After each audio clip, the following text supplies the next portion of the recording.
Anthony Constantino inamin ang panliligaw sa harap ng ama at ina ni Shuvi Etrata. Umabot sa viral status ang video ni Anthony Constantino matapos niyang kumpirmahin sa mismong mga magulang ni Shuvi Etrata na nililigawan niya ang aktres.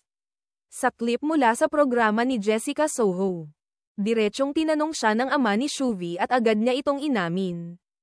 Dahilan para yakapin at tapikin siya ng tatay bilang tanda ng pagtanggap, bagaman binigyang diin nito na malaking responsibilidad ang nakaatang sa kanya. Nagbigay rin ng payo ang ina ni Shuvi.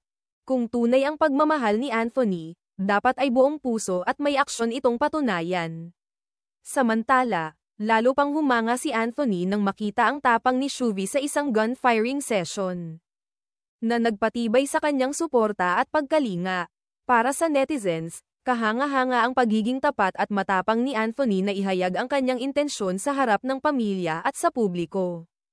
Para sa marami, ito'y simula ng mas seryoso at makulay na yugto ng relasyon nila ni Shuvi.